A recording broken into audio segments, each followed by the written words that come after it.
پہلے ہی وہ کوئی ایسی چیز نہیں کر پا رہے جس سے پبلک کے اور ادارے کے بیچ میں جو خلیج ہے وہ کم ہو سکے، تو اس سے تو خلیج اور بڑھ جائے گی جب مسجد اور ممبر سے بھی ان کے خلاف آواز اٹھ جائے گی۔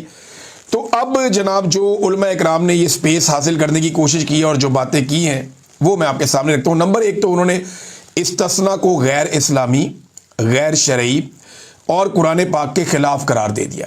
ایک چیز آپ نے یہ یاد رکھنی ہے۔ نمبر دو، انہوں نے کہا کہ غزہ میں جو بین الاقوامی استحکام فورس یا انٹرنیشنل سٹیبلائزیشن فورس جو جا رہی ہے اس کا حصہ پاکستانی فوج کو بالکل مت بنائے، یہ انہوں نے مطالبہ کر دیا۔ نمبر تین، مریدکے میں جو کچھ ہوا، جیسے وہاں پہ انسانوں کو کچلا گیا اور جس طرح لاشیں چھپائی گئیں، جس طرح زخمی چھپائے گئے، اس پہ انہوں نے کہا کہ رضوی برادران کہاں ہیں، ہم نے اس کے اوپر کیا کیا، یہ بھی علماء نے معاملہ اٹھایا۔ نمبر چار، علماء نے زور دیا اس بات پہ کہ چار دیواری سے باہر نکلیں، جب حکومت بدمعاش ہو جائے تو ہڑتالیں اور احتجاج جائز ہوتے ہیں۔ نمبر پانچ، جن مولویوں نے یا درباری ملاؤں نے جا کے خوشامد کی عاصم منیر صاحب کی اور شہباز شریف صاحب کی اور جنہوں نے جوتے پالش کیے، ان کے بارے میں یہ کہا گیا کہ مدح سرا قسم کے لوگوں کو اکٹھا کر کے ان کی تائید لینا حکمرانوں کے لیے مسئلہ نہیں ہوتا، تو ان مولویوں کو بھی اپنے سے الگ کر دیا کہ یہ تو مدح سرائی کرنے والے مولوی ہیں، کمرشل قسم کے ملا ہیں۔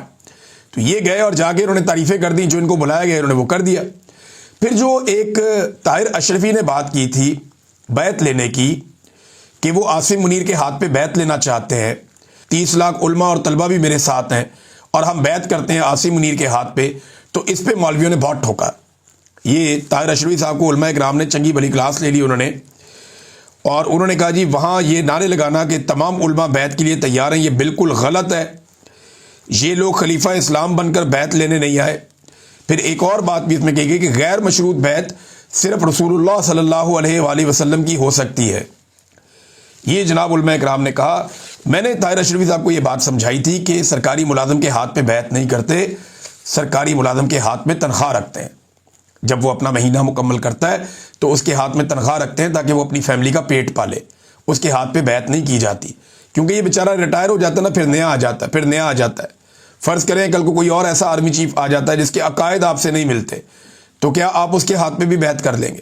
ایسے نہیں ہوتا، سرکاری افسران کو تنخواہیں دی جاتی ہیں، ان کے ہاتھوں کے اوپر بیعت نہیں کی جاتی۔ علماء نے زور دیا کہ تحریک کے بغیر کوئی چارہ نہیں ہے، تمام صوبائی دارالحکومتوں سے اس کا آغاز کیا جائے، ورنہ یہ خطرہ ہے کہ یہ کلمہ کا انکار کر کے کفرستان کا دعویٰ کر دیں گے۔ یہ جناب مولانا اعجاز مصطفیٰ صاحب نے یہ بات کی ہے۔ پھر ایک اور عالم دین انہوں نے کہا جی ایسے کام ہی نہ کریں جس سے آپ کو استثناء لینا پڑے۔ جو امپورٹنٹ بات ہے نا جس پہ اسٹیبلشمنٹ کو مصیبت پڑ گئی ہے اور ایجنسیاں اب اس کے پیچھے پڑ گئی ہیں، وہ یہ ہے کہ یہاں سے ایک اناؤنسمنٹ یہ بھی ہوئی کہ جو علماء اکرام مساجد میں اور مدارس میں موجود ہے وہ جمعے کے خطبے میں 27ویں ترمیم کے اندر جو خرافات پیدا کی گئی ہیں اور جن ایشوز کو ہم نے ڈسکس کیا ہے، ان ایشوز کے اوپر بات کریں، عوام کو آگاہی دیں۔ یعنی یہ سارے علماء اکرام یہ کہہ رہے ہیں کہ اصل عالم دین ہم ہیں، وہ یہ کہہ رہے ہیں کہ علماء کے وارث ہم ہیں، وہ یہ کہہ رہے ہیں کہ مدارس، مساجد اور ہر جگہ پہ ہم جو ہیں ہماری نمائندگی ہے۔ دیکھیں نا، اس میں مختلف مکاتب فکر کے علماء اکرام تھے، صرف ایک مکتبہ فکر کے نہیں تھے۔ تو انہوں نے کہا جی اصل نمائندگی ہماری ہے، یہ جن درباری مولویوں کو بلایا تھا ان کا ہمارے سے کوئی تعلق نہیں ہے۔ تو ایک تو ہم ڈسون کرتے ہیں جو کچھ وہاں پہ کیا گیا، دوسرا وہ کہہ رہے ہیں مساجد کو اور مدارس کو کہ ممبر پہ بیٹھ کے علماء اکرام 27ویں آئینی ترمیم کے خلاف آواز اٹھائیں اور وہ یہ بتائیں کہ جناب کیا غلط ہوا۔ اب کن معاملات پہ آواز اٹھائی جائے گی؟ غزہ میں فوج بھیجنے کے حوالے سے، یہ جو تا حیات استثناء ہے اس کے حوالے سے، جو ظلم اور زیادتی پاکستان میں ہو رہی ہے اس کے حوالے سے۔ تو اب علماء اکرام کو جو ہے وہ آواز اٹھانی پڑے گی۔ اب مصیبت یہ پڑ گئی ہے ایجنسیوں کو کہ کس طریقے سے اس تنقید کو روکا جائے، کیونکہ اگر ایک جمعے میں تنقید ہو گئی نا اور ہر مسجد میں اس کی ریکارڈنگز ہو گئی تو پھر یہ سلسلہ رکے گا نہیں۔ پھر عاصم منیر صاحب نے جو ایک مذہب کا پورا ایک اپنے اوپر، کیونکہ وہ کہتے ہیں اور کہلواتے ہیں لوگوں سے کہ میں حافظ قرآن ہوں، بار بار قرآن پاک پڑھتے بھی ہیں اور بہت اسلامی مثالیں اور احادیث کی مثالیں بھی وہ دیتے ہیں، جو بڑی اچھی بات ہے، لیکن اس پہ عمل درآمد بھی ہونا چاہیے نا۔ سب سے پہلے تو خود عمل درآمد کرنا چاہیے، دوسروں کو آپ کہیں کہ یہ نہیں کرنا اور خود آپ وہ کریں تو پھر تو لوگ آپ کی بات نہیں مانتے۔ اللہ تعالیٰ قرآن پاک میں کہتے ہیں تم وہ کہتے ہی کیوں ہو جو تم نہیں کرتے؟ تو اللہ رب العزت بھی اس سے ناراض ہو جاتے ہیں. تو یہ اب اگر یہ علماء اکرام یہ شروع کر دیتے ہیں تو بڑی مصیبت بن جائے گی. ناظرین آپ کو یاد ہوگا کہ میں نے جس دن یہ استثناء والا معاملہ ہوا تھا نا، اس دن میں نے 2 باتیں کی تھیں، اور میں نے پہلے دن یہ 2 باتیں کی تھی. لوگ بہت مایوس تھے، میں جس کو بھی ملتا تھا پاکستانی بہت مایوس تھے. میں تھا ادھر یورپ میں تھا، شاید جرمنی میں تھا اس وقت. میں بہت سارے لوگ ملے، بہت مایوس تھے، بے شمار لوگوں کے ٹیلی فون آئے، بہت مایوس تھے. میں بڑا خوش تھا. میں نے وہ ویلاگ بھی اگر آپ نکال کر دیکھیں اس وقت، تو میں نے یہ اس وقت کہا تھا، اور جو وہاں میری 1-2 تقاریر ہیں ان میں بھی میں نے کہا تھا. نمبر 1 کہ یہ ڈر گئے، یعنی اگر کہیں پہ کوئی شک اور شبہ باقی تھا کہ عمران خان سے یہ ڈرتے ہیں، تو آج استثناء لینے کے بعد اس کے اوپر مہر لگا دی کہ واقعی میں یہ پاکستان کی عوام سے اور عمران خان سے ڈرتے ہیں، اسی لیے انہیں استثناء لینا پڑ گیا. نمبر 1 تو میں نے یہ کہا تھا. مجھے آج بڑی خوشی ہے، مجھے پتا چل گیا کہ جس کے ساتھ پھڈا ہے پاکستانیوں کا وہ ڈرپوک ہے. نمبر 1. نمبر 2 میں نے علماء اکرام سے اسی دن، پہلے ہی دن یہ ریکویسٹ کی تھی، کیونکہ میں چھوٹا موٹا دین کا بھی طالب علم ہوں، تھوڑی بہت کوشش کرتا ہوں، تھوڑی بہت، اور بہت بہت ہی چھوٹے لیول کے اوپر اپنے طور پہ. میں عالم دین نہیں ہوں، بہت ہی کمزور آدمی ہوں، بہت چھوٹا سا طالب علم ہوں میں دین کا. تو وہ جتنی مجھے سمجھ آئی نا پہلے دن، وہ یہی آئی کہ یہ اس کی کوئی گنجائش نہیں ہو سکتی اسلام میں. میں نے تب چند مثالیں بھی دی تھی، اور میں نے علماء اکرام سے یہ درخواست کی تھی اس وقت. یہ 2 مہینے ہونے والے اس بات کو جب میں نے یہ ریکویسٹ کی تھی، لگ بھگ 1.5-2 ماہ ہو گئے. میں نے اس وقت یہ ریکویسٹ کی تھی کہ جناب کیا یہ شریعت اور اسلام کے نقطہ نظر سے جائز ہے استثناء لینا؟ تو علماء اکرام نے بڑی لمبی خاموشی اختیار کی. بہرحال سب سے پہلے مجھے اچھی طرح یاد ہے اس پہ اسٹیٹمنٹ مفتی تقی عثمانی صاحب کو اور پھر آہستہ آہستہ باقی لوگوں کا آیا تھا. تو اب بڑا کھل کے علماء اکرام اس کے اوپر بولے. تو بڑی اچھی بات یہ ہے، 2 چیزوں کا میں نے ریکویسٹ کی تھی، اسی وقت بتا دیا تھا. ایک میں نے کہا تھا کہ خوف اب دکھائی دینا شروع ہو گیا ہے، یہ استثناء یہ کہانی سنا رہا ہے. دوسرا میں نے کہا تھا کہ یہ اسلام کے مطابق نہیں ہے، اور آج علماء اکرام نے اس کے اوپر مہر لگا دی کہ واقعی یہ غیر اسلامی ہے. ناظرین یہ تو ہو گیا مولویوں کا معاملہ. ایجنسیوں کو مصیبت پڑی ہوئی ہے، مولویوں کو روکے کیسے؟ لیکن حیرت انگیز طور پہ طاہر اشرفی کے لیے لڑکیوں کے کچھ اکاؤنٹس ایکٹیو ہو گئے. یہ اکاؤنٹس آپ دیکھیں لڑکیوں کے، یہ اکاؤنٹس جو ہے نا، یہ ویسے نارملی پاکستان کی اسٹیبلشمنٹ کے لیے ایکٹیو ہوتے تھے، لیکن اب یہ لڑکیوں کے اکاؤنٹس طاہر اشرفی کے لیے ایکٹیو ہو گئے. میں حیران ہو رہا ہوں کہ طاہر اشرفی صاحب کا اتنا فین فالوئنگ خواتین میں بھی ہے. ایک سمیرہ خان ہے، انہوں نے ٹویٹ کیا ان کے حق میں. ایک عروج خان ہے، انہوں نے ٹویٹ کیا. ایک کشمالہ مراد ہیں، پھر ایک اور ڈاکٹر ارم خان ہیں، اور بہت ساری ہیں. مطلب کس کس کا میں آپ کو نام بتاؤں، بہت سارے فیک بھی ہیں بیچ میں نا. حریم بھی آپ کو یاد ہے ایک ہوا کرتی تھی، ایک عمار سلنگی بھی ہوا کرتا تھا. تو بس یہ سارے آتے ہیں اور جاتے ہیں، ایجنسیاں اس قسم کی کاروائیاں ڈالتی رہتی ہیں. بہرحال طاہر اشرفی صاحب کی حق کے اندر لوگ آنے کی کوشش کر رہے ہیں، لیکن آ نہیں پا رہے نا. اب طاہر اشرفی بیچارہ کیسے جسٹیفائی کرے گا پاکستانی فوج کو غزہ میں بھیجنے کو؟ کیسے جسٹیفائی کرے گا؟ سوال پیدا ہوتا ہے نا، کیسے جسٹیفائی کرے گا؟ دوسرا، طاہر اشرفی تا حیات استثناء کو کیسے جسٹیفائی کرے گا؟ کیسے؟ ہاؤ از اٹ پاسبل کہ وہ اس کو جسٹیفائی کر دے؟ وہ ان چیزوں کو جسٹیفائی کر ہی نہیں سکتا، بیچارہ پھنس گیا مولوی. اور اب وہ یعنی اس لیے کہتے ہیں نا کہ ایک لمٹ کے اندر آدمی کو رہنا چاہیے، زیادہ جوتے پالش نہیں کرنے چاہیے. اب ناظرین آرمی چیف فیلڈ مارشل نے ان کی ایک اور ویڈیو جاری کروائی گئی لیبیا سے. اس میں انہوں نے کہا کہ 7 سے 8 شاندار مسلم ممالک کو گزشتہ 20 سالوں میں ایک کے بعد ایک تباہ و برباد کیا گیا. آج کوئی قانون کی حکمرانی نہیں ہے، جنگل کا قانون ہے، جس کی لاٹھی اس کی بھینس ہے، اور ظالم کوئی اور ہے. پھر انہوں نے نام نہیں لیا کہ یہ سب کیا کس نے. دیکھیں یہ ممالک کون سے ہیں. افغانستان تباہ ہوا، عراق کے ساتھ کیا کیا گیا، لیبیا ان ممالک میں ایک ہے، شام ہے، فلسطین ہے، یمن ہے، مصر ہے، لبنان ہے. یہی ملک ہے جہاں پہ زیادہ تر حالات خراب کیے گئے. ہاں بنگلہ دیش ہے، لیکن وہاں پہ تو انہوں نے اپنا خود اندر سے ایک انقلاب ہے، انہوں نے معاملہ سیدھا کیا ہے. بہرحال یہ ممالک ہیں، ان کے بارے میں ان کا یہ کہنا ہے. اب نام انہوں نے ملکوں کے بھی نہیں لیے، جنہوں نے خرابہ کیا ان کے بھی نہیں لیے. تو خرابہ کس نے کیا؟ وہ کون سی عالمی طاقتیں ہیں جو مسلمان ممالک کے اندر آ کے نہ صرف مداخلت کرتی ہیں بلکہ وہاں پہ ایک جنگ چھیڑ دیتی ہیں اور وہاں گروپس بنا کے بدترین حالات پیدا کر دیتی ہیں. سوڈان کے اندر بھی یہی ہو رہا ہے آج کل، اور اس کے اندر جو استعمال ہو رہے ہیں وہ مسلمان ہی استعمال ہو رہے ہیں. تو میرا ایک سوال یہ ہے کہ انہوں نے کہا جی کہ کوئی قانون کی حکمرانی نہیں ہے. تو میرا سوال یہ ہے کہ کیا پاکستان میں قانون کی حکمرانی ہے؟ 300 مقدمات سابق وزیر اعظم کے اوپر ڈال دیے گئے،